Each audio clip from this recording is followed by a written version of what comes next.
وشر الأمور محدثاتها وكل محدثة بدعة وكل بدعة ضلالة وكل ضلالة في النار أما بعد الله أكبر الله أكبر لا إله إلا الله والله أكبر الله أكبر ولله الحمد. Hadirin jamaah salat Idul Adha yang dirahmati Allah Subhanahu wa taala. Pertama-tama marilah kita panjatkan puja beserta puji syukur kita kepada Allah Subhanahu wa taala yang telah memberikan kepada kita kenikmatan, baik itu nikmat iman, nikmat Islam, nikmat kesehatan, nikmat bisa bernapas, nikmat bisa berjalan. Sehingganya Allah Subhanahu wa taala masih memberikan kepada kita kesempatan, masih memberikan kepada kita kenikmatan, sehingganya kita bisa melaksanakan salah satu perintah Allah Subhanahu wa taala. Kita bisa melaksanakan salah satu syariat Allah Subhanahu wa taala, yaitu melaksanakan salat Idul Adha secara berjamaah. Satu nikmat besar yang ini yang patut kita syukuri, yang harus kita nikmati ini, yang kita harus syukuri kepada Allah Subhanahu wa taala, yaitu kita bisa melaksanakan salat Idul Adha secara berjamaah. Kita bisa memandangkan takbir, tahmid, tahlil, dan juga kita bisa berkumpul dengan saudara-saudara kita di tangan lapang ini. Karena ada sebagian saudara-saudara kita, ada sebagian kaum muslimin yang Allah Subhanahu wa taala berikan ujian kepadanya sakit. Ya Allah Subhanahu wa taala berikan kepadanya ketakutan, sehingganya mereka belum bisa melaksanakan salat Idul Adha secara berjamaah. Salawat dan salam semoga tercurah limpahan pada junjungan kita Nabi Muhammad sallallahu alaihi wasallam beserta para keluarga, para sahabat, tabi'in, tabi'ut tabi'in, serta orang-orang yang selalu sikoh dalam menjalankan sunnah-sunnahnya, dalam menjalankan perintah-perintahnya hingga datangnya kelak yaumil qiyamah. Tak lupa khotib berwasiat kepada diri khotib pribadi khususnya dan umumnya kepada jamaah sekalian untuk selalu meningkatkan kadar keimanan dan ketakwaan kita kepada Allah Subhanahu wa taala, meningkatkan kadar kepatuhan dan ketaatan kepada Allah Subhanahu wa taala, karena sebaik-baik bekal untuk menghadap Allah Subhanahu wa taala adalah ketakwaan. Wa tazawwadu fa inna khairuz zadi taqwa. Allahu akbar, Allahu akbar, la ilaha illallah wallahu akbar, Allahu akbar walillahil hamd. Hadirin jamaah salat Idul Adha yang dirahmati Allah Subhanahu wa taala. Di antara sekian hikmah terkait dengan keutamaan Idul Adha adalah perjalanan spiritual keluarga besar Nabi Ibrahim alaihissalam, yang mana dengan perjalanan spiritual tersebut sehingga menjadi isyarat, menjadi petunjuk yang diwariskan kepada nabi-nabi setelahnya sampai dengan Nabi Muhammad sallallahu alaihi wasallam, yang kemudian menjadi pedoman ataupun pegangan utama kehidupan kita sebagai seorang mukmin, sebagai orang Islam, yaitu umat Nabi Muhammad sallallahu alaihi wasallam. Kemudian di antara sekian hikmah kehidupan keluarga Nabi Ibrahim alaihissalam, ada hal pokok yang kemudian ditampilkan oleh Allah Subhanahu wa taala dalam Al-Qur'an, yang mana itu dijadikan petunjuk ataupun pedoman yang disampaikan oleh Allah Subhanahu wa taala di dalam Al-Qur'an kepada kita semua. Dan ini boleh jadi akan kita alami dalam kehidupan kita, sehingga sebelum persoalan-persoalan kita ini kita lalui, Allah Subhanahu wa taala telah memberikan kepada kita semua jalan keluar, sudah memberikan solusi ataupun petunjuk, yang mana apabila kita pelajari dengan baik petunjuk kehidupan ini, tentunya segala aktivitas yang kita lalui akan mudah ketika masalah-masalah untuk diatasi. Allahu akbar, Allahu akbar, la ilaha illallah wallahu akbar, Allahu akbar walillahil hamd. Hadirin jamaah salat Idul Adha yang dirahmati Allah Subhanahu wa taala. Kemudian terkait dengan ibadah kurban, sebagaimana kita ketahui bersama bahwasanya ibadah ini berasal dari kisah Nabi Ibrahim alaihissalam yang diperintahkan oleh Allah Subhanahu wa taala untuk menyembelih putranya sendiri, yaitu Nabi Ismail alaihissalam.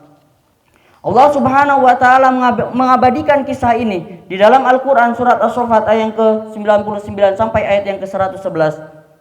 Hadirin jamaah salat Idul Adha yang dirahmati Allah Subhanahu wa taala. Keistimewaan kedua hamba Allah inilah, yaitu Nabi Ibrahim alaihissalam dan putranya Ismail alaihissalam, yang menjadikan kisah mereka diabadikan oleh Allah Subhanahu wa taala di dalam Al-Qur'an. Kisah diawali dengan kisah tentang kesabaran Nabi Ibrahim alaihissalam menanti seorang putra hingga Allah Subhanahu wa taala karuniakan seorang putra yang soleh, yaitu Nabi Ibrahim alaihissalam. Nabi Ibrahim alaihissalam di saat memasuki jenjang pernikahan, ia memohon, ia berdoa kepada Allah Subhanahu wa taala agar diberikan keturunan. Nabi Ibrahim meminta kepada Allah Subhanahu wa taala agar dikaruniakan keturunan yang soleh, yang dapat memberikan manfaat ketika di dunia dan juga memberikan manfaat ketika telah meninggal dunia. Yang mana doa Nabi Ibrahim alaihissalam Allah subhanahu wa ta'ala abadikan dalam Al-Quran surat As-Saffat ayat yang ke-110. Nabi Ibrahim alaihissalam berdoa, Rabbi habli minas solihin, ya Rabbku, anugerahkanlah kepadaku seorang anak yang termasuk dari orang-orang yang soleh. Permohonan ataupun doa yang dipanjatkan oleh Nabi Ibrahim alaihissalam bukanlah karena beliau seorang nabi, bukanlah karena beliau juga bukan seorang Rasul ulul azmi, bukan juga karena beliau salah satu dari kekasih Allah subhanahu wa ta'ala. Doa yang dipanjatkan oleh Nabi Ibrahim alaihissalam tidak serta-merta langsung dikabulkan oleh Allah subhanahu wa ta'ala. Allahu Akbar, Allahu Akbar, la ilaha illallah, wallahu akbar, Allahu Akbar, walillahil hamd. Hadirin jamaah salat Idul Adha yang dirahmati Allah subhanahu wa ta'ala.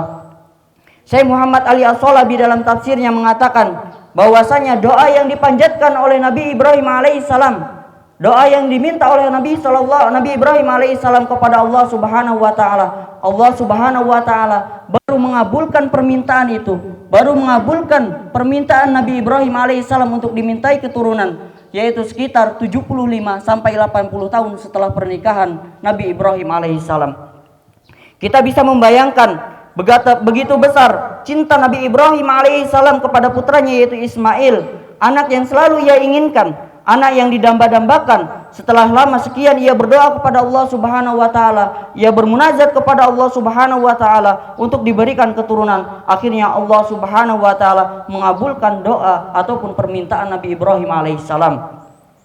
Kemudian setelah istrinya Nabi Ibrahim yaitu Hajar melahirkan keturunan yang bernama Nabi Ismail alaihissalam, Allah subhanahu wa ta'ala menguji keimanan, Allah subhanahu wa ta'ala menguji ketaatan Nabi Ibrahim alaihissalam. Nabi Ibrahim alaihissalam diperintahkan oleh Allah subhanahu wa ta'ala untuk membawa istri dan anaknya yaitu Nabi Ismail alaihissalam ke tempat yang bernama adalah Mekah. Yang mana pada saat itu Mekah adalah padang yang sangat gersang, padang yang penuh dengan bebatuan, dan padang yang tidak dihuni oleh seorang pun.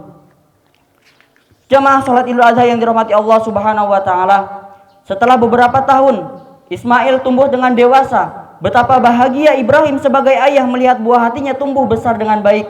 Waktu yang panjang tidak berjumpa rasanya terbayar setelah melihat Nabi Ismail alaihissalam tumbuh menjadi pemuda yang gagah dan rupawan. Setelah Nabi Ismail alaihissalam tumbuh dengan dewasa, Allah subhanahu wa ta'ala menguji keimanan, menguji ketaatan Nabi Ibrahim alaihissalam kembali. Allah subhanahu wa ta'ala memerintahkan kepada Nabi Ibrahim alaihissalam lewat mimpinya untuk menyembelih putranya tercinta yaitu Nabi Ismail alaihissalam. Sebuah perintah yang sangat berat untuk dilaksanakan. Jika bukan karena kesabaran dan kepatuhan yang sempurna dari hamba Allah subhanahu wa ta'ala, rasanya mustahil hal tersebut mampu untuk dilaksanakan oleh seorang hamba Allah subhanahu wa ta'ala. Allah subhanahu wa ta'ala berfirman dalam Quran surat As-Saffat ayat ke-102, falamma balagha ma'ahu sya'ya qala ya bunayya inni ara fil manami anni adbahuka fangdur madza tara. Maka tatkala anak itu sampai pada umur sanggup berusaha bersama-sama Ibrahim, Ibrahim berkata, hai anakku, sesungguhnya aku melihat dalam mimpi bahwa aku menyembelihmu, maka pikirkanlah apa pendapatmu. Akan tetapi anak yaitu Nabi Ismail alaihissalam sebagai hamba Allah yang soleh, sebagai anak yang soleh yang berbakti kepada orang tua, yang dikatakan oleh Nabi Ismail alaihissalam, qala ya abatif alma tu'mar satajiduni insyaallahu minas sabirin. Yang menjawab yaitu Nabi Ismail alaihissalam, wahai ayahku, kerjakanlah apa yang diperintahkan oleh Allah subhanahu wa ta'ala kepadamu, insyaallah kamu akan mendapatiku termasuk dari orang-orang yang sabar. Allahu Akbar, Allahu Akbar, la ilaha illallah, wallahu akbar, Allahu Akbar, walillahil hamd. Jamaah hadirin salat Idul Adha yang dirahmati Allah subhanahu wa ta'ala, di dalam ayat tersebut Allah subhanahu wa ta'ala memberikan perintah kepada Nabi Ibrahim alaihissalam untuk membunuh putra tercintanya yaitu Ismail alaihissalam. Bukan hanya sekedar untuk membunuh, akan tetapi untuk menyembelih putranya tercinta yang ia selalu tunggu-tunggu, yang ia selalu damba-dambakan, yang kehadirannya sudah ditunggu-tunggu sekitar 75 ataupun 80 tahun setelah ia menikah. Ketika Nabi Ismail alaihissalam sudah diikat kedua tangannya di belakang, sudah diikat kedua kakinya, Kemudian kaki kanan Nabi Ibrahim sudah menginjak tangan Nabi Ismail. Tangan kiri Nabi Ibrahim sudah menjambak rambutnya agar kepalanya terdongkak ke atas agar memudahkan beliau dalam menyembelih. Dan ketika beliau sudah siap membawa pedang yang sangat tajam untuk menyembelih anaknya, Allah Subhanahu wa taala berfirman, "Wa nadainahu ayya Ibrahim," dan kami panggil dia, wahai Ibrahim, qad sadaqta ru'ya inna kadzalika nadzil muhsinin. Sesungguhnya kamu telah membenarkan mimpi itu, sesungguhnya demikianlah kami memberi balasan kepada orang. Quran As-Saffat ayat yang ke-105 dan ke-106.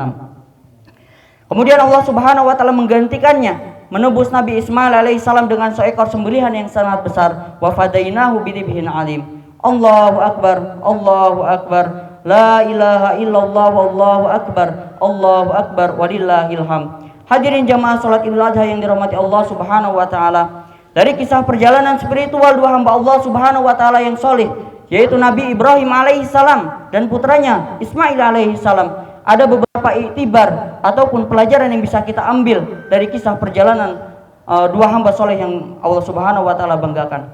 Pelajaran pertama yaitu tentang totalitas kepatuhan, ketaatan kepada Allah Subhanahu wa taala. Hadirin jamaah salat Idul Adha yang dirahmati Allah Subhanahu wa taala, seorang mukmin yang telah mengikrarkan dua kalimat syahadat, asyhadu an la ilaha illallah, aku bersaksi tidak ada ilah yang berhak disembah kecuali Allah Subhanahu wa taala, wa asyhadu anna Muhammadar Rasulullah, dan aku bersaksi bahwa Nabi Muhammad sallallahu alaihi wasallam adalah utusan Allah. Sejak dua kalimat syahadat itu kita ikrarkan, pada hakikatnya segala sesuatu yang kita miliki itu hanyalah milik Allah Subhanahu wa taala. Segala sesuatu yang kita miliki itu hanyalah titipan dari Allah Subhanahu wa taala, yang mana kelak akan dimintai pertanggungan jawaban oleh Allah Subhanahu wa taala di akhir-akhir. Sejak dua kalimat syahadat itu kita ikrarkan, pada hakikatnya kita menerima semua konsekuensi dari dua kalimat syahadat, yaitu mengakui Allah Subhanahu wa taala sebagai Rabb kita, sesembahan kita, penolong kita. Kemudian juga kita mengakui bahwasanya Nabi Muhammad adalah Nabiullah dan utusan Allah Subhanahu wa taala. Sejak dua kalimat syahadat itu kita ikrarkan, maka secara otomatis kecintaan kita, ketaatan kita kepada Allah Subhanahu wa taala dan Rasulnya harus kita lebih utamakan, harus kita lebih prioritaskan dibandingkan dengan kecintaan kita kepada keluarga kita, kepada anak-anak kita, bahkan terhadap kecintaan kita terhadap kedua orang tua kita. Sebagaimana kisah Nabi Ibrahim alaihissalam yang diperintahkan oleh Allah Subhanahu wa taala untuk menyembelih putranya yaitu Nabi Ismail. Ibrahim ingin menyembelih Nabi Ismail bukan karena Ibrahim tidak cinta kepada Nabi Ismail, bukan karena tidak sayang, akan tetapi karena kecintaan beliau kepada Allah Subhanahu wa taala lebih besar, lebih dia utamakan, sehingganya ia mengorbankan kecintaan kepada anaknya yaitu Ismail semata-mata hanya untuk membuktikan kecintaan kepada Allah Subhanahu wa taala. Allahu akbar, Allahu akbar, la ilaha illallah, wallahu akbar, Allahu akbar, walillahil hamd. Hadirin jamaah salat Idul Adha yang dirahmati Allah Subhanahu wa taala. Kemudian pelajaran kedua yang bisa kita ambil dari kisah Nabi Ibrahim alaihissalam dan putranya yaitu Ismail alaihissalam, yaitu tentang kemuliaan manusia di sisi Allah Subhanahu wa taala. Dari perjalanan spiritual dua hamba Allah yang solih yaitu Nabi Ibrahim alaihissalam dan putranya Ismail, kita mengetahui bahwasanya kemuliaan seseorang itu bukanlah diukur dengan harta yang banyaknya harta. Kemuliaan seseorang bukanlah diukur dari rumah yang mewah. Kemuliaan seseorang bukanlah diukur dari mobil ataupun kendaraan yang mewah.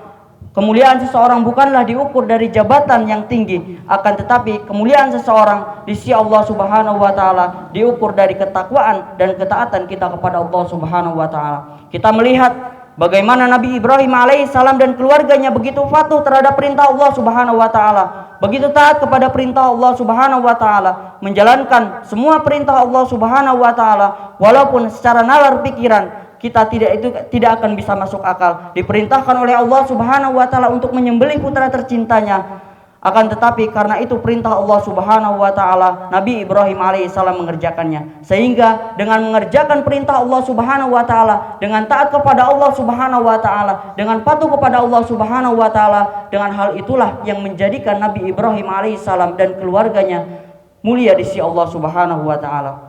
Allahu akbar, Allahu akbar, la ilaha illallah, wallahu akbar, Allahu akbar, walillahil hamd. Hadirin jamaah salat Idul Adha yang dirahmati Allah Subhanahu wa taala, mungkin sekian yang bisa kami sampaikan dalam khutbah Idul Adha kali ini. Mudah-mudahan dari perjalanan kisah dua hamba Allah Subhanahu wa taala yang solih, yaitu Nabi Ibrahim alaihissalam dan putranya Ismail alaihissalam, kita bisa mengambil iktibar, kita bisa mengambil pelajaran untuk menjadikan diri kita, keluarga kita, dan umumnya kaum muslimin semuanya agar lebih baik untuk kedepannya. Sebelum kami tutup, marilah kita berdoa kepada Allah Subhanahu wa taala. Mudah-mudahan Allah Subhanahu wa taala selalu memberikan kepada kita hidayah. Allah Subhanahu wa taala selalu memberikan kepada kita petunjuk, keistiqomahan dalam menjalankan syariat Islam ini, dan kita juga diberikan kesehatan dan dijauhkan dari segala penyakit yang ada. Innallaha wa malaikatahu yusholluna 'alan nabi ya ayyuhalladzina amanu shallu 'alaihi wa sallimu taslima. Allahumma shalli ala Muhammad wa ala ali Muhammad kama shallaita ala Ibrahim wa ala ali Ibrahim wa barik ala Muhammad wa ala ali Muhammad kama barakta ala Ibrahim wa ala ali Ibrahim fil alamin innaka Hamidum Majid. Allahumma ighfir lana dzunubana wa dzunuba walidaina warhamhuma kama rabbayana shighara. Allahumma ighfir lil muslimina wal muslimat wal mu'minina wal mu'minat al ahya'i minhum wal amwat innaka sami'un qaribun mujibud da'wat ya qadiyal hajat. Rabbana ighfir lana wa li ikhwanina alladhina sabaquna bil iman wa la taj'al fi qulubina ghillan lil ladzina amanu rabbana innaka ra'ufur rahim. Rabbana dhalamna anfusana wa illam taghfir lana wa tarhamna lanakunanna minal khasirin. Rabbana la tu'akhidna in nasina aw akhtana. Rabbana wa la tahmil alaina isran kama hamaltahu 'alal ladzina min qablina. Rabbana wa la tuhammilna ma la taqata lana bih wa'fu 'anna waghfir lana warhamna wa'fu 'anna anta maulana fansurna 'alal qaumil kafirin. Rabbana atina fid dunya hasanah wa fil akhirati hasanah wa qina adzabannar walhamdulillahi rabbil alamin. Taqabbalallahu minna wa minkum shalihul a'mal ya rabbal alamin. Walahir assalamualaikum warahmatullahi wabarakatuh.